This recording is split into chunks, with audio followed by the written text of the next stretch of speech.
Doctor Rajkumar ಸ್ಮಾರಕದ ಭೂ ವಿವಾದ ಟ್ವೀಟ್ ವಿಚಾರಕ್ಕೆ ಸಂಬಂಧಪಟ್ಟಂಗೆ ನಿನ್ನೆ ಕ್ಷಮೆ ಕೇಳಿ ಇವತ್ತು ಮತ್ತೆ ಉಲ್ಟಾ ಹೊಡೆದಿದ್ದಾರೆ ನಟ ಅಹಿಂಸಾ ಚೇತನ್ ಮಾಡಿದ್ದಂತಹ ಆಕ್ಷೇಪಾರ್ಹ ಪೋಸ್ಟ್ ಬಗ್ಗೆ ದೊಡ್ಡ ಮಟ್ಟದ ಆಕ್ರೋಶ ವ್ಯಕ್ತವಾಗಿತ್ತು.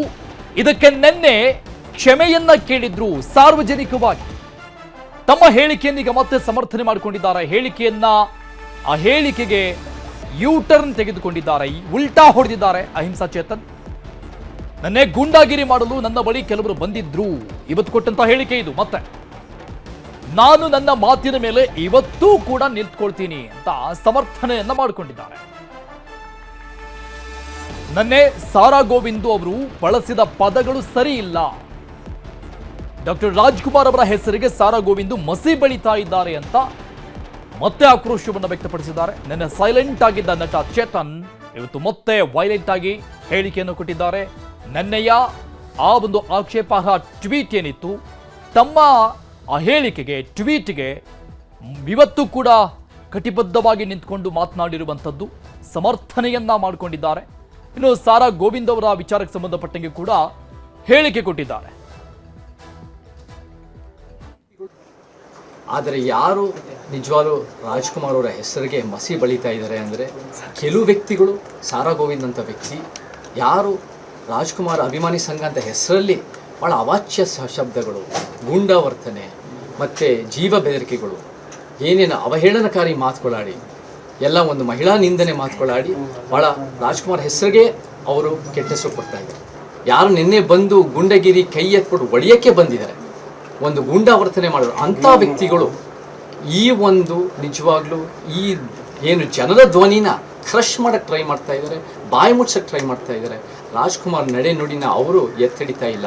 ನಮ್ಮಂಥ ಮತ್ತು ಅನೇಕ ಇವತ್ತು ಸೇರಿರೋ ಹೋರಾಟಗಾರರೇ ನಿಜವಾಗ್ಲೂ ರಾಜ್ಕುಮಾರ್ ಅಭಿಮಾನಿಗಳು. ನಾವು ಅವ್ರು ನುಡಿದಂತೆ ನಡೆದಿರೋದನ್ನು ನಾವು ಮುಂದುವರಿಸ್ತಾ ಇದ್ದೀವಿ. ಸೊ ನಿಜವಾಗ್ಲೂ ನಮ್ಮ ಕಣ್ಣಲ್ಲಿ ಉತ್ತಮ ಕರ್ನಾಟಕ ಕಟ್ಟಬೇಕು ಅಂದರೆ ನಾವು ರಾಜ್ಕುಮಾರ ಅನುಯಾಯಿಗಳ ಕೆಲಸ ಮಾಡ್ತೀವಿ. ನಾವು ನಿಜವಾಗ್ಲೂ ರಾಜ್ಕುಮಾರಿಂದ ಕಲ್ತಿರೋದು ಏನಂದರೆ ನಿಜವಾಗ್ಲೂ ಸೌಜನ್ಯದಿಂದ ನಮ್ಮ ಮಾತಲ್ಲಿ ಹಿಡಿತದಲ್ಲಿಟ್ಕೊಂಡು ನಾವು ಅನ್ಯಾಯದ ವಿರುದ್ಧ ಹೋರಾಟ ಮಾಡೋದು. ಅದನ್ನು ಅವರು ಇವತ್ತು ಮಾಡಿದ್ದಾರೆ. ನಾವೆಲ್ಲರೂ ಜೊತೆಗೆ ಸೇರಿ ರಾಜ್ಕುಮಾರ್ ಕಂಡ ಒಂದು ಚಿತ್ರರಂಗನ ಕಟ್ಟಣ. ಈ ಬಗ್ಗೆ ಡೀಟೇಲ್ಸ್ ಕೊಡ್ತಾರೆ ನಮ್ಮ ಪ್ರತಿನಿಧಿ ಸತೀಶ್, ಲೈವ್ ನಲ್ಲಿ ಜಾಯ್ನ್ ಆಗ್ತಾ ಇದ್ದಾರೆ. ಸತೀಶ್, ನಿನ್ನೆಯ ಆಕ್ಷೇಪಾರ್ಹ ಪೋಸ್ಟ್ ವಿಚಾರಕ್ಕೆ ಸಂಬಂಧಪಟ್ಟಂಗೆ ಸಾರ್ವಜನಿಕವಾಗಿ ಕ್ಷಮೆಯನ್ನ ಕೇಳಿದ್ ಒಂದು ಕಡೆ, ಬಟ್ ಒಂದು ದಿನ ಕಳೆಯುವಷ್ಟರಲ್ಲಿ, ಇವತ್ತು ಬೆಳಿಗ್ಗೆ ಆಗುವಷ್ಟರಲ್ಲಿ ಈ ರೀತಿಯಾದಂತಹ ಉಲ್ಟಾ ಹೇಳಿಕೆ ಯಾಕಾಗಿ ಬಂತು ಅಂತ. ಎಸ್ ಅರುಣ್, 24 ಗಂಟೆಯೂ ಅಲ್ಲ 12 ಗಂಟೆಯ ಒಳಗಡೆಯೇ ಈ ರೀತಿಯಾದಂಥ ಒಂದು ಬೆಳವಣಿಗೆ ಆಗಿದೆ. ಸೊ ನಿನ್ನೆ ಕ್ಷಮೆ ಕೇಳಿದಂತಹ ನಟ ಚೇತನ್ ಅವರು ಇವತ್ತು ನಾನು ನನ್ನ ಟ್ವೀಟ್ ಏನು ಮಾಡಿದ್ದೀನಿ ಆ ಟ್ವೀಟಿಗೆ ನಾನು ಬದ್ಧ, ನನ್ನ ಹೋರಾಟದ ಧ್ವನಿಯನ್ನು ಹತ್ತಿಕ್ಕುವಂಥ ಕೆಲಸವನ್ನು ಮಾಡ್ತಿದ್ದಾರೆ. ಡಾಕ್ಟರ್ ರಾಜ್ಕುಮಾರ್ ಅವರ ಅಭಿಮಾನಿಗಳ ಸಂಘದ ಹೆಸರಿನಲ್ಲಿ ಸಾರಾ ಗೋವಿಂದ್ ಗೂಂಡಾಗಿರಿಯನ್ನು ಮಾಡ್ತಿದ್ದಾರೆ, ನಮ್ಮ ಹೋರಾಟದ ಧ್ವನಿಯನ್ನು ಹತ್ತಿಕ್ಕುವಂಥ ಕೆಲಸ ಮಾಡ್ತಿದ್ದಾರೆ. ಇದನ್ನು ನಾವು ಖಂಡಿಸ್ತೀವಿ.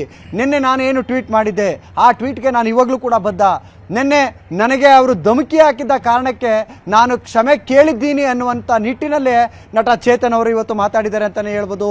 ಏನಂತಂದರೆ ಸಾಕಷ್ಟು ನಟರು ಇದ್ದಾರೆ, ಸಾಹಿತಿಗಳಿದ್ದಾರೆ, ಅವರು ಎಲ್ರಿಗೂ ಕೂಡ ಭೂಮಿ ಕೊಟ್ಟಿಲ್ಲ, ಇವರಿಗೆ ಯಾಕೆ ಕೊಟ್ಟಿದ್ದಾರೆ ಅನ್ನುವಂಥದ್ದನ್ನು ನಾವು ಪ್ರಶ್ನೆ ಮಾಡ್ತಿದ್ದೀವಿ ಅನ್ನುವಂಥ ಚೇತನ್ ಅವರು ಒಂದು ಕಡೆ ನಾನು ಡಾಕ್ಟರ್ ರಾಜ್ಕುಮಾರ್ ಅವರ ಅಭಿಮಾನಿಯೂ ಅಂತಾರೆ, ಮತ್ತೊಂದು ಕಡೆ ಅವರ ಸ್ಮಾರಕಕ್ಕೆ ಭೂಮಿ ಕೊಟ್ಟಿದ್ದು ಯಾಕೆ ಅಂತಲೂ ಹೇಳ್ತಾರೆ. ಎಲ್ಲ ಒಂದು ರೀತಿ ಅವರೇ ಆ ಹೇಳಿಕೆಯಲ್ಲೇ ಗೊಂದಲ ಇರೋದರ ಜೊತೆಗೆ ನಿನ್ನೆ ಯಾರ್ಯಾರು ಡಾಕ್ಟರ್ ರಾಜ್ಕುಮಾರ್ ಅವರ ಅಭಿಮಾನಿಗಳು ನಮ್ಮ ಮನೆಯ ಬಳಿ ಬಂದಿದ್ರು ಅವರೆಲ್ಲರೂ ಕೂಡ ಅಭಿಮಾನಿಗಳ ಹೆಸರಿನಲ್ಲಿ ಡಾಕ್ಟರ್ ರಾಜ್ಕುಮಾರ್ ಅವರ ಮುಖಕ್ಕೆ ಮಸಿ ಬೆಳೀತಿದ್ದಾರೆ. ಡಾಕ್ಟರ್ ರಾಜ್ಕುಮಾರ್ ಅವರು ಯಾವತ್ತೂ ಕೂಡ ಮಹಿಳೆಗಳ ಬಗ್ಗೆ ಅವಹೇಳನಕಾರಿಯಾದಂಥ ಒಂದೇ ಒಂದು ಪದವನ್ನು ಬಳಸಿರಲಿಲ್ಲ. ಆದರೆ ನಿನ್ನೆ ನನ್ನ ಮನೆ ಬಳಿ ಬಂದಿದ್ದಂಥ ಸಾರಾ ಗೋವಿಂದ್ ಅವರು ಹಾಗೂ ಉಳಿದವರು ಮಹಿಳೆಯರ ಬಗ್ಗೆ ಅವಾಚ್ಯ ಶಬ್ದಗಳಿಂದ ನಿಂದಿಸಿದ್ದಾರೆ, ನನಗೆ ಜೀವ ಬೆದರಿಕೆ ಹಾಕಿದ್ದಾರೆ. ಇದಕ್ಕೆ ನಾನು ಕಾನೂನಿನ ಹೋರಾಟದ ಬಗ್ಗೆ ಕೂಡ ಚರ್ಚೆ ಮಾಡ್ತಿದ್ದೇನೆ ಅನ್ನುವಂಥ ನಿಟ್ಟಿನಲ್ಲಿ ಈಗ ನಿನ್ನೆಯ ಟ್ವೀಟ್ಗೆ ನಾನು ಬದ್ಧ ಅನ್ನುವಂಥ ನಿಟ್ಟಿನಲ್ಲಿ ಈಗ ಚೇತನ್ ಅವರು ಹೇಳಿದ್ದಾರೆ. ಈಗ ಮತ್ತೆ ಈ ವಿವಾದಕ್ಕೆ ಮತ್ತೆ ಮುನ್ನುಡಿ ಸಿಕ್ಕಂತ ಆಗಿದೆ. ನನಗೆ ಕ್ಷಮೆ ಕೇಳಿದಂಥ ಚೇತನ್ ಅವರೀಗ ಮತ್ತೆ ಉಲ್ಟಾ ಹೊಡೆದಿದ್ದಾರೆ ಅಂತಲೇ ಹೇಳ್ಬೋದು ಅರುಣ್. ಸತೀಶ್, ನಿನ್ನೆ ಈ ವಿವಾದ ಜಾಸ್ತಿ ಆಗ್ತಾ ಇದ್ದಂಗೆ ಡಾಕ್ಟರ್ ರಾಜ್ಕುಮಾರ್ ಅವರ ಅಭಿಮಾನಿಗಳು ಆಕ್ರೋಶವನ್ನು ನೋಡಿದ್ದೀವಿ ನಾವು, ಯಾವ ರೀತಿಯಾಗಿ ವ್ಯಕ್ತಪಡಿಸ್ತಾ ಇದ್ರು ಅಂತ. ಕಂಪ್ಲೇಂಟ್ ಕೂಡ ಕೊಟ್ಟರು, ಗಡಿಪಾರು ಮಾಡಬೇಕು ಅಂತ ಆಕ್ರೋಶ ವ್ಯಕ್ತಪಡಿಸಿದ್ರು. ಅದಾದ್ಮೇಲೆ ಅವ್ರ ಮನೆ ಹತ್ರ ಹೋಗಿ ಒಂದಿಷ್ಟು ವಾಗ್ವಾದಗಳು ಆಯಿತು. ಅದಾದ್ಮೇಲೆ ಕ್ಷಮೆ ಕೇಳಿದ್ರು, ಅಲ್ಲಿಗೆ ಸೈಲೆಂಟ್ ಆಗಿದ್ರು ಅಭಿಮಾನಿಗಳು. ಬಟ್ ಇವತ್ತು ಕೊಟ್ಟಿರುವಂತಹ ಈ ಹೇಳಿಕೆ ಏನಿದೆಯಲ್ಲ, ಇದರ ನಂತರದಲ್ಲಿ ಏನಾಗಬಹುದು ಅಂತ. ಖಂಡಿತವಾಗ್ಲೂ ವರುಣ್, ನೆನ್ನೆಗೆ ಅದು ಮುಕ್ತಾಯ ಆಗಿತ್ತು ಅಂತ ಅಂದ್ಕೊಂಡಿದ್ವಿ ನಾವು. ಆದರೆ ಅದು ಮುಕ್ತಾಯ ಅಲ್ಲ, ಅಲ್ಲಿಂದ ಮತ್ತೆ ಶುರುವಾಗಿದೆ ಅಂತಲೇ ಹೇಳ್ಬೋದು. ಏನು ನಿನ್ನೆ ಸಾರಾ ಗೋವಿಂದ ಹಾಗೂ ಬೇರೆ ಬೇರೆ ಕನ್ನಡ ಪರ ಸಂಘಟನೆಗಳು ಮತ್ತು ಡಾಕ್ಟರ್ ರಾಜ್ಕುಮಾರ್ ಅವರ ಅಭಿಮಾನಿಗಳು ಚೇತನ್ ಅವರ ಮನೆ ಬಳಿ ಬಂದಿದ್ದರು. ಅಂಥ ಸಂದರ್ಭದಲ್ಲಿ ನನಗೆ ಜೀವ ಬೆದರಿಕೆ ಹಾಕಿದ್ದಾರೆ. ಎಸ್ಪೆಷಲಿ ಸಾರಾ ಗೋವಿಂದ್ ಅವರು ಕರ್ನಾಟಕದಲ್ಲಿ ನಿನ್ನ ಇರೋದಕ್ಕೆ ನಾವು ಬಿಡೋದಿಲ್ಲ ಅನ್ನುವಂಥ ನಿಟ್ಟಿನಲ್ಲಿ ನಮಗೆ ಜೀವ ಬೆದರಿಕೆ ಹಾಕಿದ್ದಾರೆ. ಆದರೆ ಕರ್ನಾಟಕದಲ್ಲಿ ಅವ್ರನ್ನ ಉಳಿಸಲ್ಲ ಅನ್ನುವಂಥ ಹೇಳಿಕೆಯನ್ನು ಸಾರಾ ಗೋವಿಂದ್ ಅವರು ಯಾಕೆ ಕೊಟ್ಟಿದ್ದಾರೆ? ಸೊ ಕರ್ನಾಟಕ ಅವರೊಬ್ಬರ ಸತ್ತಲ್ಲ ಅನ್ನುವಂಥ ನಿಟ್ಟಿನಲ್ಲಿ ಒಂದಷ್ಟು ದಲಿತ ಸಂಘಟನೆಗಳು ಕೂಡ ಈಗ ನಟ ಚೇತನ್ ಅವರ ಪರವಾಗಿ ಬಂದು ಇಲ್ಲಿ ಒಂದು ಅವರಿಗೆ ಸಪೋರ್ಟ್ ಮಾಡುವ ಮುಖಾಂತರ ಸಾರಾ ಗೋವಿಂದ್ ಅವರ ಒಂದು ಹೇಳಿಕೆ ಏನಿದೆ ಅದು ಸರಿ ಇಲ್ಲ, ಆ ರೀತಿಯಾದಂಥ ಜೀವ ಬೆದರಿಕೆ ಹಾಕುವಂಥದ್ದು ಎಷ್ಟು ಸರಿ? ಡಾಕ್ಟರ್ ರಾಜ್ಕುಮಾರ್ ಅವರ ಆ ಒಂದು ಟ್ವೀಟ್ ಏನಿದೆ ಅವರು ಕೂಡ ಕ್ಷಮೆ ಕೇಳಿದ್ದಾರೆ. ಆ ಒಂದು ಕ್ಷಮೆಗೆ ನಾವೆಲ್ಲರೂ ಕೂಡ ತಲೆಬಾಗ್ತೀವಿ. ಯಾಕಂದರೆ ಡಾಕ್ಟರ್ ರಾಜ್ಕುಮಾರ್ ಅವರು ಮೇರು ನಟರು. ಆದರೆ ಈ ಒಂದು ವಿಚಾರದಲ್ಲಿ ಚೇತನ್ಗೆ ಯಾಕೆ ಇವರು ಜೀವ ಬೆದರಿಕೆ ಹಾಕಬೇಕು? ಕರ್ನಾಟಕದಲ್ಲಿ ನಿನ್ನನ್ನು ಇರೋದಕ್ಕೆ ಬಿಡೋದಿಲ್ಲ ಅಂತ ಹೇಳ್ತಾರೆ. ಕರ್ನಾಟಕ ಯಾರ ಸ್ವತ್ತು ಅಲ್ಲ.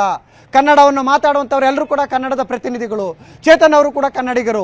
ಇಂಥ ಸಂದರ್ಭದಲ್ಲಿ ಡಾಕ್ಟರ್ ರಾಜ್ಕುಮಾರ್ ಅವರ ಅಭಿಮಾನಿಗಳ ಹೆಸರಲ್ಲಿ ಯಾಕೆ ಈ ರೀತಿಯಾದಂಥ ಧಮಕಿ ಹಾಕಬೇಕು ಅನ್ನುವಂಥ ನಿಟ್ಟಿನಲ್ಲಿ ಈಗ ದಲಿತ ಪರ ಸಂಘಟನೆಗಳು ಕೂಡ ಚೇತನ್ ಅವರ ಜೊತೆ ನಿಂತಿದ್ದಾರೆ. ಈಗ ಈ ಹೋರಾಟ ಇಲ್ಲಿಂದ ಶುರುವಾಗಿದೆ, ಮತ್ತೆ ಈಗ ಕಾನೂನು ಹೋರಾಟಕ್ಕೂ ಕೂಡ ಹೋಗ್ಬೋದು. ಈ ವಿಚಾರವಾಗಿ ಈಗ ಸಾರಾ ಗೋವಿಂದ್ ಅವರು ಯಾವ ರೀತಿ ಇದಕ್ಕೆ ಕ್ಲಾರಿಟಿ ಕೊಡ್ತಾರೆ ಅದನ್ನು ಕೂಡ ಕಾದು ನೋಡಬೇಕಾಗಿದೆ. ಅರುಣ್, ಥ್ಯಾಂಕ್ ಯು ಸತೀಶ್ ಎಲ್ಲ ಡೀಟೇಲ್ಸ್ಗೆ.